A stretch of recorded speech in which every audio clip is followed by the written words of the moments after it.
Welcome to Mystery Date, where we dive into the weird, the wild, and the downright puzzling. While our podcast is primarily for entertainment with plenty of laughs along the way, we occasionally discuss serious and sensitive topics. Some content may not be suitable for all listeners, so discretion is advised. Hello, everyone. This is a very special episode of Mystery Date because we left our little studio and we did it live. That's right. We were invited to speak at the Chardon Cryptid and Curios festival right near us. And of course, we jumped in on that opportunity. Yeah, it was pretty great. We did a brief speaking session on the Cryptids of Ohio that included the Melon heads of Kirtland, the Loveland Frog Man, and of course, the Lake Erie monster, Bessie. So this episode might sound a little strange due to it being recorded live, but we would still love if you gave it a listen because we still think it's some pretty cool content. Yeah, and like we said before, we can't thank CryptidCon and Curios enough for having us. It was truly a special opportunity, and it was amazing. We're still, like you've been saying, riding the high since that day. It's just been great. Oh yeah, such a fun time. Don't worry. We're also putting out our regular scheduled season finale episode, and it's actually premiering next week on Halloween Day. That's right, the season 1 finale, right on Halloween. A spooky little opportunity there. So keep a lookout for that. All right, sit back and enjoy our first live show. Hello, everyone at CryptidCon and Curios Festival. We are Mystery Date. We're a married couple from Cleveland, Ohio that produce a podcast all about, well, unexplained mysteries. So I'm Christian. I'm Kate. And welcome to Mystery Date.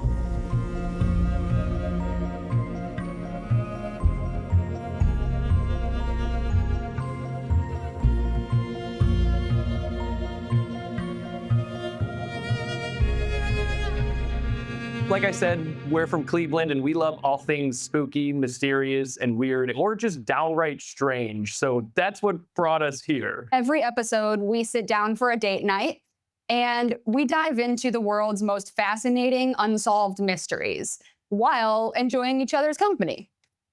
Today, we're going to be doing something new, and we're recording outside of our studio and inside the real world with all of you guys. We have a little camera right there. It's just facing us. Don't worry about you guys getting in there. But today we're going to be talking to you all about Ohio's enigmatic cryptids. If you've ever heard of them, we have the Melon heads of Kirtland, and we have the Loveland Frog Man, and then we also have the Lake Erie monster known as Bessie. So we have our own little Nessie in our own backyard, if you guys knew about that. And we'll also be involving you all a little bit in today's episode, whereas normally we don't have an audience right there with us. So keep your ears open for when we ask you some trivia, personal stories, or your own theories, opinions on where these elusive creatures come from. So sit back, relax. Grab a drink or a snack from one of our fantastic vendors or local businesses, and let's start the show. All right, let's do it. So, like I said, we're going to be talking about some cryptids from around our local area. And we're going to be diving into the murky, mysterious, and occasionally slimy legends of Ohio. And these aren't your big city monsters or your famous coast-to-coast cryptids. No, these are homegrown. The kind that linger in the fog off Lake Erie or scuttle through the back roads of Kirtland when you're driving home a little too late at night. Ohio's full of strange tales. How many of you grew up hearing local ghost stories or cryptid tales? Let me see a show of hands. Okay. Now, keep them up if it was Bigfoot. Put your hand up if you ever heard a Bigfoot tale that was local. Okay. No? All right. This first one we're going to be talking about, well, Bigfoot might make the headlines and has his own cast of legends. Tonight's mystery is going to be a little bit different. We're going to Kirtland. If you grew up anywhere near Northeast Ohio, like I'm sure a lot of us have, you've probably heard a whisper about them. They're called the Melon heads. Anybody hear about them? Yeah? All right, we got some hands. They're known as tiny, pale little creatures with swollen heads and razor-sharp teeth, and they hunger for flesh. They're said to live deep in the forests of Kirtland, hiding in the trees, watching anyone foolish enough to drive those back roads at night. Their legend, it's been around for decades, and long before the internet and horror podcasts gave local lore a second life, it's been just a tale passed through word of mouth for a long time. Oh yeah, I heard about the Melon heads as a kid before we had things like social media. And it wasn't from YouTube, it was from people. It was just in Kirtland talking to the locals. You'll hear about it. The most popular version of this story starts with a man named Dr. Crow. So this tale, Dr. Crow was a mad scientist, or maybe just a deeply unethical one. You can kind of throw that up in the air. Jury's still out. He lived somewhere on the outskirts of Kirtland, and in the mid-20th century, he supposedly conducted secret experiments on children from the area, testing ways to alter their human biology. Over time, these children, their heads grew grotesquely, and their bodies twisted, and their minds also began to decay. They became what we all know as the Melon heads. The story goes that after years of abuse, the children finally turned on Dr. Crow. They burned down his lab with Dr. Crow inside and escaped into the woods, where, according to local legend, their descendants still live to this day. It's scary, it's tragic, and it's exactly the kind of story that teenagers tell each other before daring each other to go on a midnight drive on Wisner Road. Has anyone here actually driven on Wisner Road at night? There's a decent amount of hands. It's creepy, right? Yeah, there's not too much around, and it's a pretty dense forest there in Kirtland. We tried to go just the other day, and it was a little spooky. Oh, yeah, you're brave souls, and you survived, clearly. Congratulations on making it through your midnight drive down Wisner. Did any of you see anything strange? A crazy raccoon? A melon-shaped shadow? Maybe you just had a bad day? Does anyone have any personal stories or experiences about melon heads or from Wisner Road? Well, that's good, because that means you haven't had any bad encounters. But that's where most of these sites happen of the melon heads. Wisner Road, it winds through dense, dark forest, and it's where people claim to have seen glowing eyes staring at them back from the tree line. Some say these creatures chase cars, and they'll throw rocks at them too. There's been reports actually given to the police department of Kirtland filed where rocks and strange beings have attacked teenagers in their cars. I mean, what could that have been besides the melon heads? One local story tells of a couple who pulled off to the side of the road after their car overheated. As they waited for it to cool, they heard soft rustling in the woods, followed by a whisper. It was a children's voice, and it said, "We see you." Moments later, something darted out of the darkness. It was small, fast, and it had a head that was way too large for its body. The couple drove off in terror, swearing they saw a group of them in the rearview mirror, chasing the car until their headlights disappeared. So it chased them the entire way off the street. Others insist that the melon heads aren't monsters at all, though. Some have other theories. They say they're survivors. They're descendants of the original escaped children who went feral in the woods, hiding from society out of shame or fear. And then there's the version that ties this whole thing into an actual asylum, because of course it would. Some say that the Kirtland Institute or the Lakeshore Mental Hospital, though no such institutions have ever been proven to exist, but they say that that's where the melon heads come from. It's a sweet spot of mystery where urban legends meets half-remembered history. And like I said before, there are even police records of teenagers in the 1970s claiming to have been attacked by strange figures on Wisner Road. Read the next part. The truth is, nobody's ever gotten a clear photo or physical evidence, but the legend never dies. It's been told and retold for generations, morphing with every bonfire and late night drive. And maybe that's the real horror. Not the monsters themselves, but the idea that somewhere in those woods, this story can live longer than the people who tell it. If you're ever driving near Kirtland on a foggy night, roll down your window and you might hear the woods whispering back. All right, guys. So what do you guys think the melon heads truly are? We have A, which is just escaped experiments. We have B, which is just local kids in masks. And then we have C, which is actual mutants living off of I-90. So real quick, what do you guys think? Do you think they are escaped experiments? Yeah? A few votes for that one. All right. What about just some local kids in masks?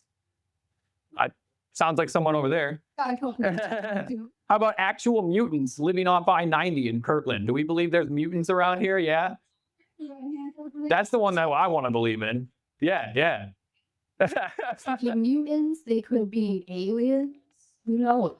I mean, a little mix of both. I'm sure there's all sorts of stuff going on in Ohio, which is going to lead us to our next one. And there's some pretty good merch being sold here that represents my guy.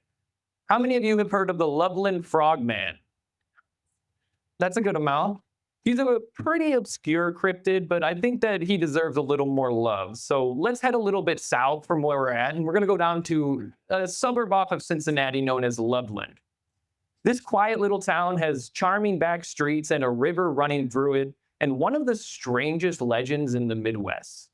Because in Loveland, the monster isn't hiding in the woods. He's standing on two legs, and he's a frog. So this story starts in the year 1955, and a traveling salesman was driving through Loveland late one night when he saw something strange under a bridge along Little Miami River. At first, he thought it was just a group of people, maybe three figures standing off to the side of the road, but as he got closer, he realized they weren't people at all. They were short, maybe 4 feet tall. They had leathery skin, wide mouths, and bulbous eyes that kind of glinted in the headlights. And then one of them raised, get this, a wand-like object that flew sparks into the air. I'm not too sure what he was trying to accomplish. Expelliarmus! Hello. The salesman floored it out of there, barely daring to look back, but he later described what he saw as frog-like men. And the story quickly spread throughout Loveland because why wouldn't it? All right, be honest. If you saw a human-sized frog standing on two legs, waving a wand at you from the side of the road, what's your move? I heard some people shout, run! I mean, you know what? We've got a wand. Oh, right over there. Listen, you got options. Your first option is you run, you floor it and get out of there. Your second option is to stop and take a selfie, try to get some proof. Your third option is to ask it to grant you wishes. It's got a wand. I mean, it's clearly some sort of genie. Yeah. But the real thing came in 1972 when the legend hopped back into the spotlight, thanks to, get this, an actual filed police report. On a chilly March night, Loveland police officer Ray Shockey was driving his cruiser when something ran across in front of him. He slammed on the brakes, and what he saw, it was a weird creature crouched on all fours, and he swore it looked like a frog, but nearly human-sized. Then, as he watched it, it stood up, balanced itself, and leapt over the guardrail, disappearing into the Little Miami River below. The officer was so shaken that he filed a report. Strangely, the reports and witness statements don't perfectly line up, and locals still insist that the officer saw something they couldn't explain. Any ex-cops here or current cops? From there, the frogman became a local legend. People began reporting their own sightings along the river, and teenagers claimed to see glowing eyes from the banks. And fishermen swore that something large would surface just for a moment before vanishing into the waters. Even into the 2010s, new sightings have been reported. And in 2016, 2 Loveland residents said that they saw a giant frog that stood upright like a human while playing Pokemon Go near the lake. It supposedly stared at them and then dove into the water, vanishing completely. I can't imagine playing Pokemon Go and seeing real-life Pokemon in front of me. So what is the Loveland Frog Man? A mutant amphibian, a secret experiment, or misidentified iguana that somehow learned to walk upright. Or maybe just another example of how a good story can outlive the facts. Because here's the thing, Loveland has embraced its frogman. There are t-shirts, stickers, festivals, even a local beer named after him. He's become less of a monster and more of a mascot, a symbol of Ohio's weird side. And maybe that's why the stories kept coming back. Look, I gotta say, he feels more like a mascot than a monster. He's got a magic wand. Whether he's real or not, the frogman is proof that mysteries don't need proof. Just people willing to believe. So if you are ever driving through Loveland late at night, roll down your window and listen to the water. If you hear splashing, might not be fish. It might be a frogman raising his wand and casting one more spark into the night. So far, we've got mutant kids in Kirtland and magical frogs in Loveland. Only in Ohio, folks, I swear. And we're not even to the lake monsters yet. Yeah, that's right.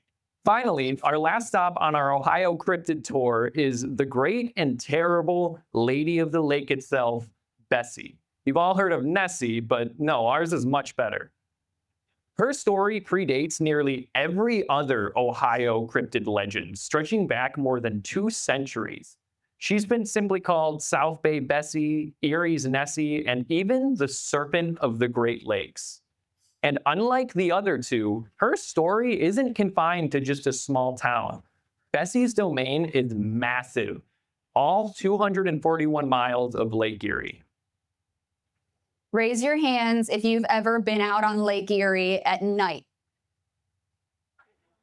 All right, keep them up if you still go after hearing this next part. The earliest recorded sightings date back to 1793, when sailors on a ship near Sandusky reported seeing a creature nearly 30 to 40 feet long. It was dark gray in color and was writhing just below the surface. They said it looked like a serpent, thick as a barrel and moving with a slowly made purpose throughout the waves. Over the next century, more reports trickled in. In 1817, 2 brothers claimed they saw a creature attacking their rowboat before it sank beneath the water. They described its head as being as wide as a man's shoulders. By the late 1800s, the newspapers had given her a name, Bessie. Fishermen would occasionally report seeing something enormous in the water, sometimes breaking the surface just long enough to terrify everyone on board. And in 1892, an entire crew of 9 sailors swore they saw a serpent over 30 feet long near Toledo. It wasn't until the 20th century, though, that Bessie became a household name for us all. In the 1960s, a group of fishermen spotted what they described as a sturgeon-like monster off Port Clinton. Then, in the 1990s, the legend resurfaced, quite literally, when a couple out boating near South Bass Island reported seeing a creature larger than a houseboat thrashing through the water for nearly 45 minutes. That's pretty big. Yeah, I can't imagine seeing that right off the water and you're just in a tiny little rowboat. I don't want to hear, oh, it was a big sturgeon. It was a catfish as big as a houseboat. I mean, yeah, if you catch that sturgeon, let us know. You're definitely going to win the Fish Ohio. Oh, yeah. To this day, sightings continue, and though they're rare, a few blurry photos, some sonar readings, and the occasional fishermen swear that something huge was tugging at their line. All right, let's make a deal. If any of you get a real photo of Bessie, we will make you an honorary mystery date correspondent for life. And yes, that's a real title. It comes with 0 pay, but infinite bragging rights. Skeptics say Bessie's probably just a large sturgeon. Lake Erie is home to some that can grow over to 200 pounds and reach 8 feet in length. But even scientists admit there's still a lot that we don't know about our Great Lakes. There are deep trenches, cold currents, and shipwrecks that to this day we still have not explored or really discovered. So who's to say that what might be swimming down there could be hidden beneath the waves, hidden beneath the shipwrecks? Maybe something is waiting down there in Lake Erie for all of us to find.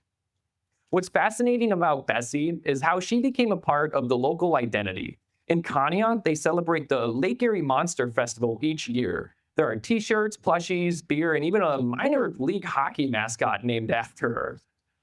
She's gone from sea monster to beloved folk figure and proof that even our fears can become something to celebrate. But there's still something unsettling about standing on the edge of Lake Erie at night. Those waters, they look endless. The wind howls like something's alive, and every so often, a ripple moves across the surface. Too big for a fish, but too slow for a boat. Maybe it's the current, maybe it's the wind, or maybe, just maybe, Bessie's still there, keeping watch over her lake, waiting for the next boat to drift just a little too far from shore. So what do you guys think? Is Bessie real, or is she just a sturgeon or some sort of other creature that can be explained? Real. Yeah, real? I believe, I mean, why not? Of course. Lake Erie is creepy. All the stuff out there. Oh yeah, there's a reason they named it Erie. Exactly. Hey, Lake Erie is no joke either. She may be small, but she is mighty and very strange. Oh yeah, there's lots of Strange stuff going on in indeed. Lake Erie. So those are just three of a lot of cryptids that you guys can find around Ohio. And if you guys want to learn more, please do some research at many of the local museums that you can find. Well, they're not local to Ohio. There's the West Virginia Bigfoot Museum. There's a museum down in Loveland, or at least a little building that celebrates the Frog Man. So please check all these things out because they got a lot more information on the creatures that might be living in our own backyard. And while that's all we're going to really talk about when it comes to cryptid-wise tonight, I do just want to say, which one's your favorite? Out of the three we discussed, here, my heart wants to say melon heads because it's the closest to home. It's in my own backyard in Kirtland. I have a personal experience of talking to a local who truly believes they're there and thinks she's seen them. I mean, I want to say that. But really, it's the Loveland Frog Man because, come on, he's got a wand, people. He's a giant frog just hopping around on two legs and waving sparklers in the air. That's what you want to believe in, right? Look at that, look at that. Oh my gosh. Thank you so Oh, much. thank you so much, sir. This is the Check good this stuff. man out. He's got hot sauce. This is the awesome stuff about cryptids, though, because we can sit here and debate all day long, do they exist or don't they exist? But the thing that matters is when we believe in creatures like this, we come together and we celebrate them and do events like this. I mean, how much fun is it to come here and dress like Mothman or get a picture with Bigfoot? Even if you don't truly believe in him, there's a part of you that thinks he could be out there. And hey, is it not real enough? We've got people dressed up as these creatures all over the place like they're Disney characters. Yeah. I think that's pretty real. Well, I think my favorite is going to be Bessie, and just a little knowledge nugget here, I guess. I once actually saw Bessie, I truly believe, in the lake. One time when I was a child, my family and I were all standing outside in the Fairport Harbor Beach, and we could see what looked like two fins, probably about 40 feet apart from each other, just straight in parallel, going straight through the water. Now, it could have been a sturgeon. I was young. My mind might stretch that, but something in me tells me that was Bessie. That was whatever Lake Erie monster might be living out there. And I'd rather believe that than anything else. So what do Ohio's creepiest cryptids have in common?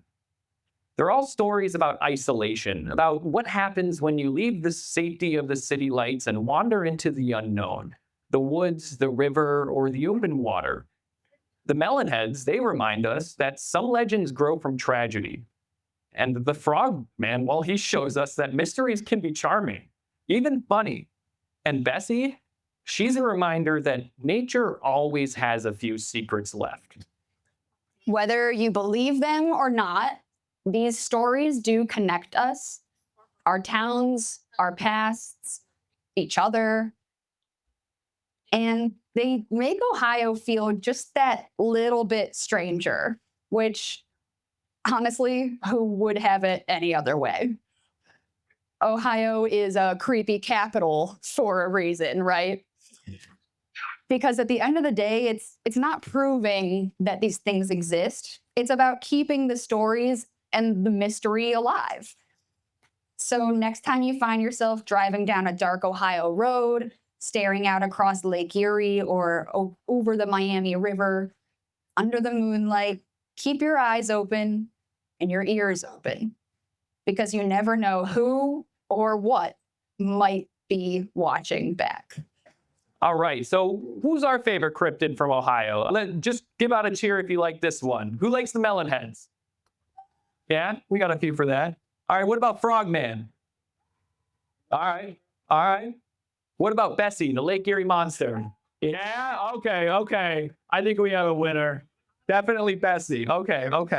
See, that was my pick, so I feel much more validated. Thank you. And now I feel bad because I love Bessie too, but I didn't mention her before. She just felt like I knew that's going to be the fan favorite.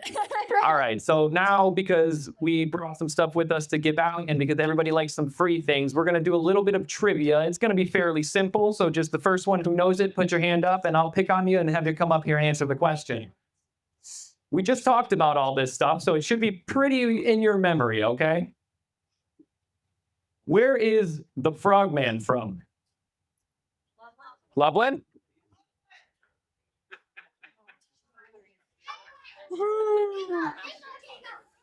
All right. What was the name of the doctor that supposedly created the melon heads? Hand up.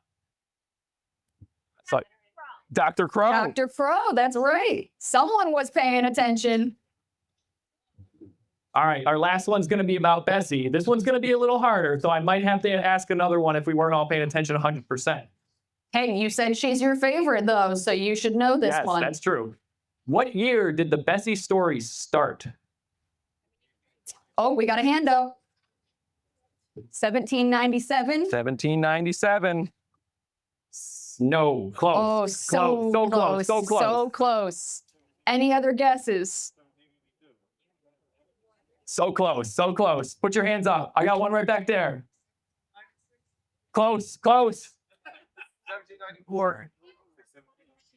Close. Yes, 1793. 1793. Old Bessie. Yes, there we go. That one's centuries old. Isn't that crazy? 1793, we've been having a Lake Erie monster living in our backyard. So, I mean, if you guys want to go see her, go say hi. Why She's not? pretty impressive. I mean, she really is a testament to our towns here. That's pretty much all we got for right now and for this little hour that we had. So thank you guys so much for joining us today and listening to us babble for a little bit. We really appreciate it more than you know.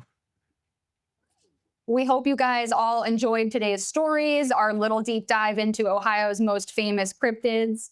And if you liked our show, be sure to check us out at mysterydatepodcast.com or YouTube, Spotify, Apple Podcasts, really anywhere else you'd go to get your podcasts. And also be sure to share this with your friends or even your enemies. We're not going to judge and we're not going to care. We'll take all the clout we can get. The more people you share it with, the more cryptids we can hunt. So we appreciate it. Also, be sure to follow us on social media for updates on the show, our life, etc. Mystery Date Podcast everywhere. That's all, everybody. So be safe and enjoy the rest of your festival. We'll be just over there by the Heritage House in our booth for the rest of it. So come say hi. Other than that, just remember, every good mystery deserves a date. Bye. We hope you enjoyed this special date night. And once again, a huge thank you to Chardon Cryptid and Curios for having us. This was such a unique and exciting opportunity, and we're so grateful to have been a part of it. Hopefully, it's just the first of many live shows to come. To everyone who's listened, watched, or supported us throughout this season, thank you. Truly. This podcast has been a dream of mine for years, and finally getting to bring it to life with Kate, to create something we're both proud of that you actually enjoy, it means more than I can ever put into words. We could stop here 20 episodes in, and I'd still be beyond proud of what we've accomplished. Nearly 25 hours of content in just 1 year, but we're not stopping. Not even close. Mystery Date is our baby, and we're diving right back into the research bunker to explore the world's spookiest stories for our next season. So mark your calendars and join us on Halloween Day for our season finale. If you haven't already, please follow the show wherever you listen, and if you can, leave us a 5-star rating. It really helps more than you know. That's enough from me. Thank you all so much for being a part of this adventure. We hope you have a wonderful rest of your day or night. Bye.